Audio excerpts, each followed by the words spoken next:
নমস্কাৰ বন্ধু বান্ধৱীসকল, হাম হে ফৌজি চেনেলত আপোনালোকক স্বাগতম। আজি প্ৰথম প্ৰশ্নটো হ'ল অসম বুৰঞ্জী সৰ্বপ্ৰথম কোনে লিখিছিল? 1 নম্বৰ আহোমসকলে, 2 নম্বৰ তুৰ্কীসকলে, 3 নম্বৰ বাবৰসকলে আৰু 4 নম্বৰ মোগলসকলে। ইয়াৰে শুদ্ধ উত্তৰটো হ'ব আহোমসকলে। আহোমসকলে প্ৰথম অসমৰ বুৰঞ্জী লিখিছিল। দ্বিতীয় প্ৰশ্নটোলৈ যাওঁ। দ্বিতীয় প্ৰশ্নটো হ'ল ৰংঘৰ কোন স্বৰ্গদেৱে নিৰ্মাণ কৰিছিল? 1 নম্বৰ অপশ্যনটো দিয়া আছে প্ৰমত্ত সিংহই, 2 নম্বৰটো চহুমুং, 3 নম্বৰটো শুক্লধ্বজ আৰু 4 নম্বৰটো স্বৰ্গদেউ লক্ষ্মী সিংহ। ইয়াৰে শুদ্ধ উত্তৰটো হ'ব প্ৰমত্ত সিংহই। 3 নম্বৰ প্ৰশ্নটো হ'ল অসম কেতিয়া ইংৰাজৰ হাতলৈ গৈছিল? বন্ধুসকল, 1 নম্বৰটো হ'ল 1826 চন, 2 নম্বৰটো 1827 চন, 3 নম্বৰটো 1825 চন, 4 নম্বৰটো 1822 চন। ইয়াৰে শুদ্ধ উত্তৰটো হ'ব 1826 চন, ইয়াণ্ডাবু সন্ধিৰ চৰ্ত অনুসৰি। 4 নম্বৰ প্ৰশ্নটো হ'ল 1993 চনত অসমত পোষ্ট অফিচ কিমান আছিল? 1 number 3780টা, 2 number 2980টা, 3 number 4320টা, 4 number 3580টা। 3780টা।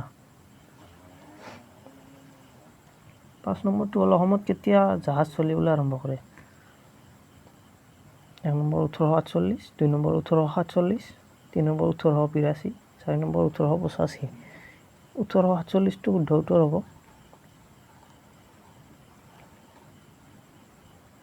Saraighat দলং কেতিয়া মুকলি কৰা হয়? 1 নম্বৰ 1949 চন, 2 নম্বৰ 1959, 3 নম্বৰ 1969, 4 নম্বৰ 1952 চন। ইয়াৰ শুদ্ধ উত্তৰটো হ'ব 1959 চনত শৰাইঘাট দলং মুকলি কৰা হয়, 700 মিটাৰ দৈৰ্ঘ্যৰ। 7 নম্বৰটো হ'ল ভৌৰ কাৰ নাম আছিল? 1 নম্বৰটো হ'ল Bakasur, 2 number Narakasur, 3 number Ghatakasur, 4 number মহীসুৰ।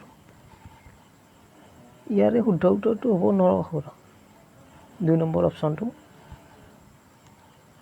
8 number প্ৰশ্নটো হ'ল অসমৰ আটাইতকৈ ওখত থকা ৰেল ষ্টেচনটোৰ নাম কি?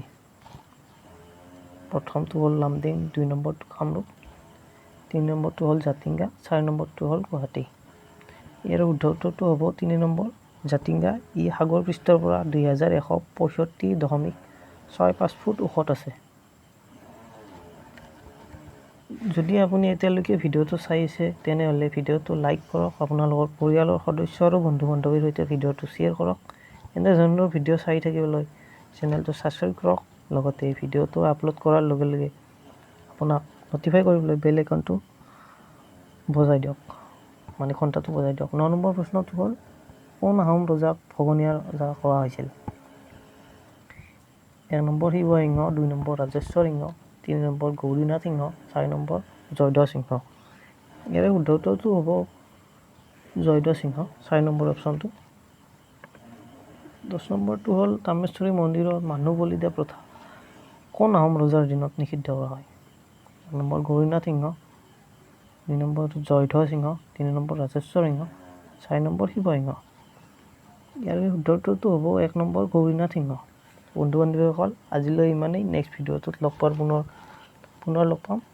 জয় অসম, জয় হিন্দ, জয় ভাৰত।